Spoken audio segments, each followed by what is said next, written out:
Welcome back to KTN Prime. Thank you for staying with us. It's now time for the deliberations right here in studio. And this time round, we're doing it different. We have a youthful feel in the studio. And why, you may ask, Kenya is actually grappling with a range of interconnected concerns. But what was agitated for by the youth, commonly referred to as Gen Z, primarily centers on economic hardships, talks about political accountability and the need for social change towards a more equitable society. Now, we want to dedicate tonight's discussions to the plight of the youthful population in the country. And this is following last year's protests and activism, where they were a force to be reckoned with, a force of change, mobilizing through social media and taking to the streets to voice their dissent. Allow me to introduce my guest tonight, who we hope can echo the collective voice of the youth as they challenge government policies and demand change.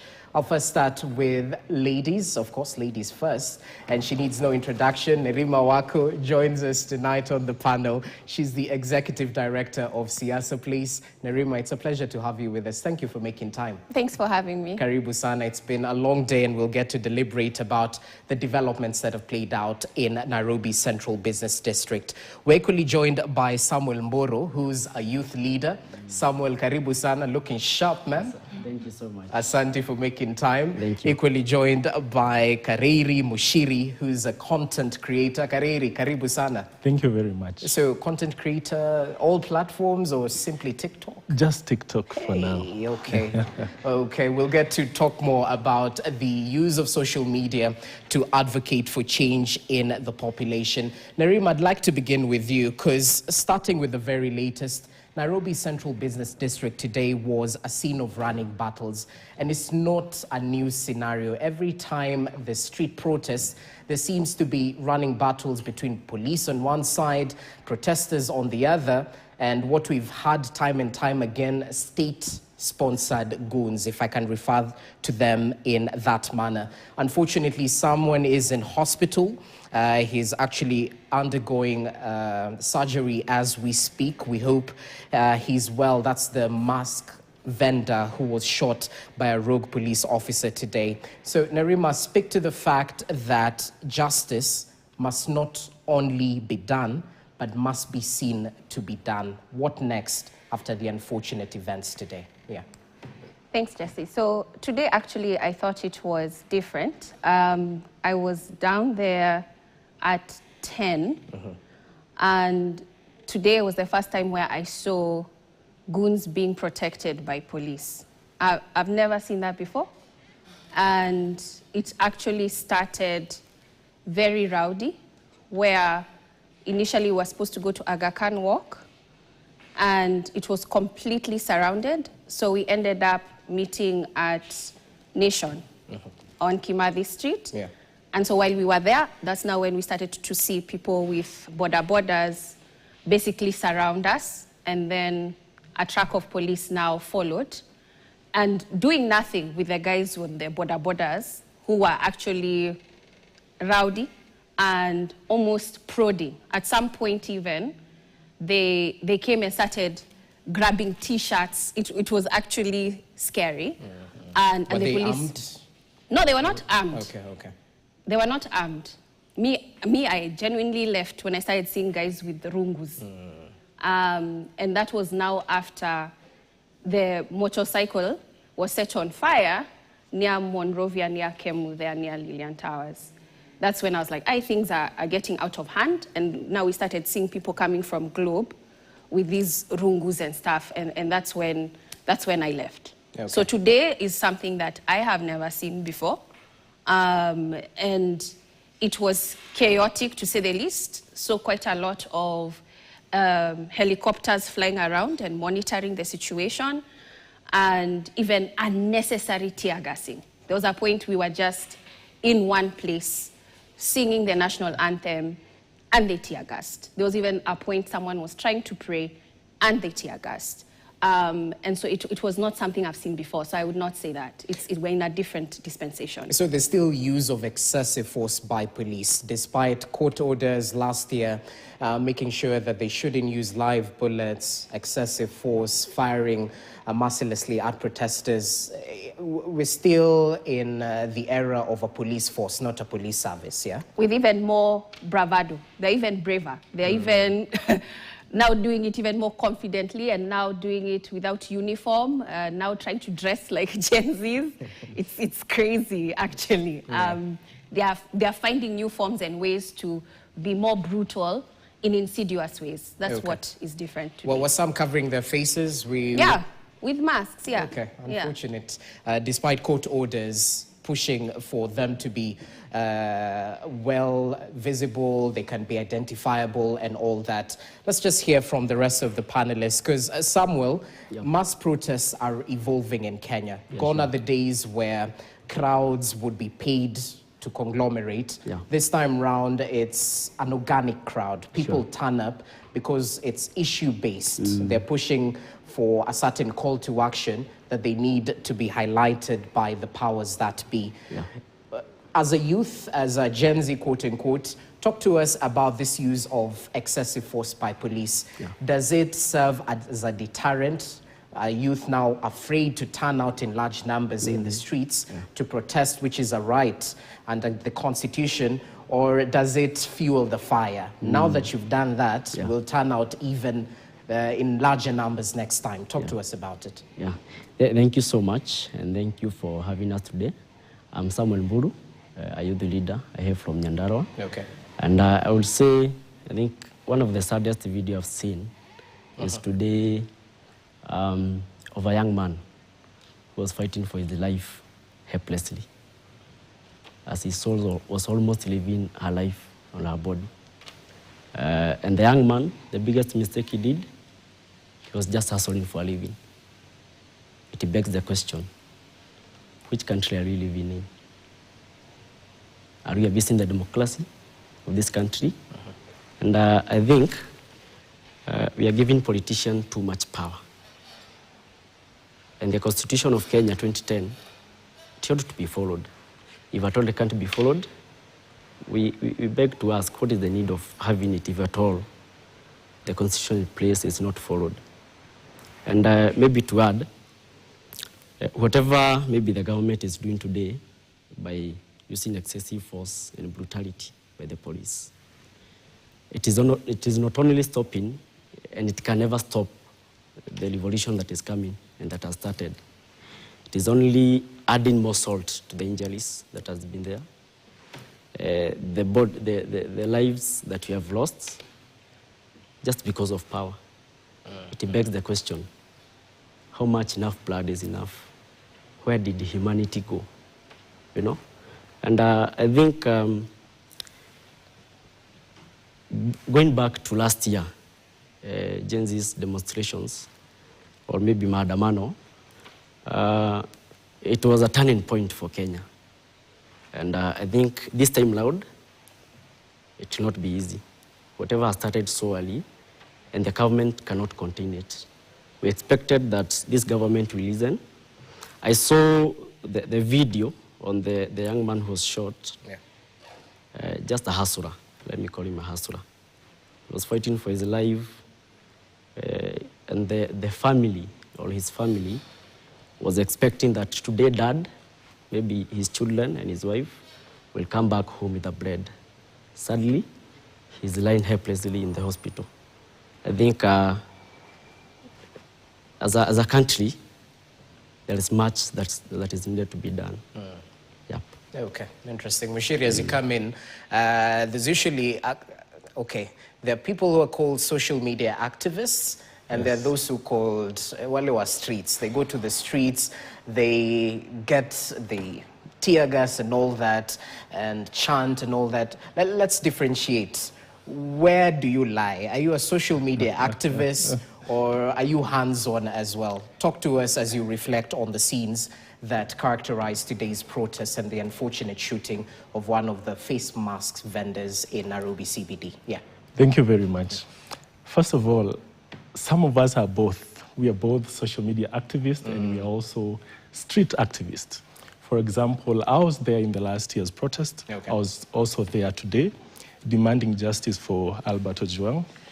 And to comment on the issues that happened today, first, it is a very sad evening and very angering, very frustrating that a young man who was selling masks, you can imagine, he was not rioting, he was peaceful, he was not resisting arrest, but a police officer can just approach him and shoot him at a close range. It is very frustrating. And I wish Eli Joshua well as he is undergoing surgery.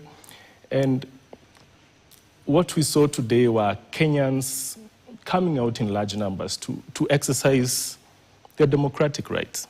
But then we were met with bullets and goons that were being protected by the government. And it's so unfortunate, but we are not losing hope. You asked him a question, you asked him whether it will reduce the fire or, yeah. Yes. The truth is, if the government is intending to use these as a way to sell us fear, we are not buying it. We are not buying it, and we are going to make sure that these two men get justice. Alberto Juang gets justice, as well as Eli Joshua. So it is fueling us more. Okay. Narima, we're having this conversation at a time where reforms in the security sector seems to be talked about.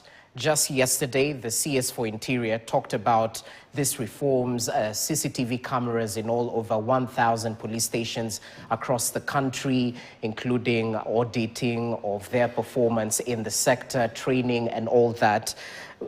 I mean, it's all talk, but we're not seeing them walking the talk. So talk to us about accountability in policing. We moved from a force to a service. Is there goodwill to begin with to ensure reforms, to ensure accountability in terms of rogue officers being held to account? Is IPOA enabled in terms of money, budget, and all that to make sure they do a conclusive investigation into some of these atrocities we've seen in the country?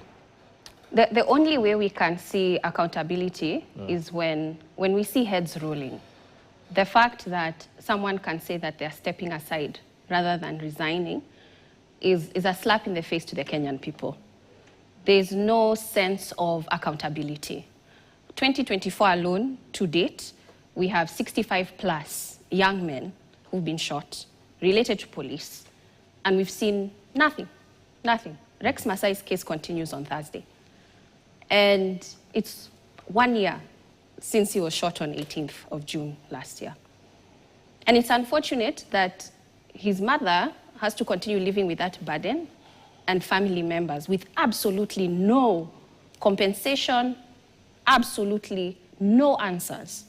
And so when you start to see police even talking about paying people 2,000 shillings to beat someone up in a cell, my goodness, even that kind of behavior, when you put CCTVs, it won't matter because people are being paid to delete the videos. So what does it help if you add a camera or not? It doesn't help if you're telling people you're going to train them to behave better. They know how to behave better. Even a 5-year-old knows that what happened is wrong. When you're seeing someone being beaten in public for doing nothing, a child can see that's wrong. They don't need training for that. You don't need training to be told what's wrong or right. So, in my view, people need to get fired. We need to see people jailed. We need to see people paying for loss of life. We cannot treat the loss of life as if we are squashing a cockroach that's on the table. We can't. We can't look at numbers and feel that they are just numbers. These are people. Yeah. These are people with families, these are people with lives. And so for me, he can give as many press statements as he wants. But as long as no one is being jailed, things will remain the same. We've not even talked about the cases of 2023. There are people who've died. There are people who, currently as we speak, are immobile. They are disabled. There are people who were shot trying to escort Rao from JKIA. And they're in home in poverty. And nothing. And so as a country, and this is why I'm very proud of young people speaking truth to power.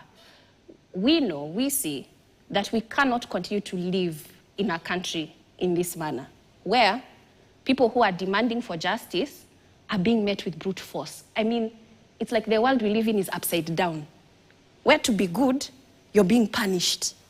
It's like they're encouraging young people to be bad.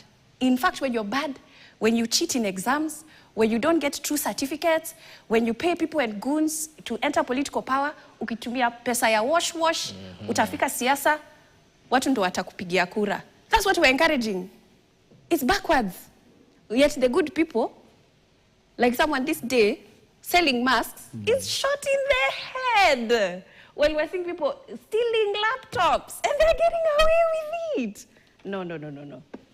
No. Do you think our leaders are a reflection of the society we live in? That we vote for certain characters simply because that's what we relate with? Oni mwizi wetu mentality. You know, that sort of vibe. How do we get to move away from that? Fagia wote. Fagia wote. We're voting for scam, and this is the result that we're seeing. Kenyans need to open their eyes. This is what happens when you vote for scam. Yeah, this is what happens when you vote for garbage. Garbage in, garbage out. So Kenyans just need to decide that they don't want this for their future. Okay, interesting. Let's cross over to you, Buru, because even as you add up on what has been said about police reforms, there are those who question the concept of Gen Z, the youth, being faceless, being leaderless, being tribeless. They say it could be a double-edged sword. On one side, yes, it's symbiotic, the crowds gather, there's no leader, and you can't know who to pin, you know, in case the government is looking for anyone. But on the other side, they say that, you know, this generation is missing out on certain, how do I frame it? Just because you don't have a structure. Case in point, last year, when Ruto was looking for leaders from Gen Z, he had to go to Raila Odinga to have a sit down and try and stabilize the country after the Gen Z protests. How do you view this leaderless, tribeless movement? Is it a step in the right direction, or do we need structures in order to ensure the youth don't miss out on opportunities? How do you view it? Okay, thank you, Jesse. Maybe to start with, I think political neutrality is quite dangerous, especially for the democracy of a country. And one of the challenges that you're facing right now are from the last year, a case study. Last year, when we went out to the streets as a Gen Z, it's true, we post as leaderless, partiless, and everything. The results, Hassan Joho is a CS in a government. The likes of Kipchoba Murkomen, who is not even a youth. He was appointed once the CS youth before he was reshuffled. And maybe my point, or maybe what I take from that, we should never pose as tribeless, not tribeless, sorry, but partiless and leaderless. And maybe what I would encourage us as the Gen Zs, it's very wise, especially when you want to challenge the status quo. It's very wise that the young people join maybe movements, parties that aligns to their ideologies. Let's not pose as partiless and tribeless. If at all you feel that the ideologies that this party believes in fits well with you, go with it. But again, we should not forget that we have one agenda and one mission: to liberate this country to the hands of right leadership and good leadership. So it's only about organizing, mobilizing, and strategizing, and we'll get this country to where it belongs. Yep. Do you believe these political parties truly have ideals? Are you a member of a political party? Yeah, maybe let me say this. I'm one person who strongly believes in leadership of listening. Because where we are as a country is because we have leaders who don't listen to the people who elected them. Okay. And that's why we are in a hole as a country, let me say that. And personally, as a young person, bearing in mind the fact that I need to be listened. Every Your voice Kenyan deserves to matters. be listened. Yes, yes. That's why I'm a proud member of DCP party. Oh, okay. Which slogan is listening to the Kenyans deserve to be listened, nothing else. Interesting. At least you're walking the talk. You're I'm a walking member the of a talk. political party, whether it's a special purpose vehicle or a political party led with ideals, that's a different matter. But at least you're walking the talk. Mushiri, should I ask you if you're a member of a political party? Anyway, it boils down to perhaps the importance of civic education, especially amongst the youthful population. We have a whole crop of youth who might be voting for the first time in the 2027 general election, who might have not yet registered as voters. You know, so civic education is very important. Talk to us about how social media, perhaps TikTok, can be used to bridge this gap. Because we shouldn't be voting out of emotions. It should be because of the policies, the promises, the ideals some of these political parties and leaders stand for. Talk to us, Thank you very much. Before I dive into please. that, let me contribute a little bit to the issue of structure. I don't believe that we need structures for systems to work. I don't believe we need to be in a party for the police to stop killing us or for the government to stop wastage and corruption. I don't believe we need these structures for the judiciary to work or the investigative agencies to do their job. We don't need structures. We need them to do whatever we send them to do in their respective offices. So these issue of saying the problem with you is you don't have a structure or you are not together, that is not the problem. The problem is that some people somewhere are not doing their job. On the question of how TikTok and social media can be used for civil education, I believe it is, as we speak, it is playing a very huge role in terms of mobilization, in terms of spreading the message. We saw the issue of Albert Ojwang. It was brought through social media. And that's where we saw Kenyans coming to the streets demanding for justice. You can imagine if it was not raised. Albert Ojwang would be lying somewhere without anybody speaking for them.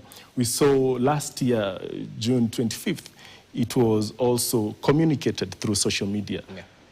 So social media is still playing a huge role in terms of spreading the message, in terms of mobilization. And I believe it will play an even bigger role in 2027 in terms of mobilizing Kenyans to come out and register to be voters and also to come out and vote. And I promise you, once the IEBC is constituted, you'll be seeing us reminding Kenyans every day that you need to go to your nearest IEBC office and register as a voter. Yeah, because that's what will bring change. Narima, to those who question the youth's call to action, Ruto must go, then what? One term, then what? Because they say that they need to organize themselves, as I mentioned, in political parties, need to register as voters, civic education to ensure we don't vote emotionally. Perhaps let me echo one of the opposition leaders who spoke today, Eugene Wamalwa, the DAPK party leader. He said this today, quote unquote, Gen Z are saying they can't work with some of us who are old.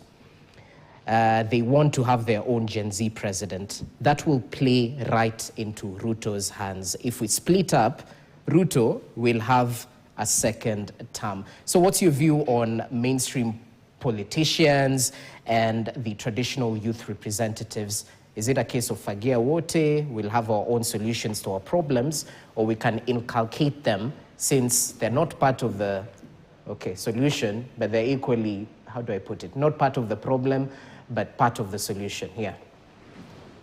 So it's interesting you'd say they're not part of the problem. I think they are. And I say this because, first of all, Ruto must go is not just about one individual. It's the entire system of opulence, arrogance, corruption, impunity. It's a lot of other things within that sort of leadership that occurs that young people are saying that they don't want none of.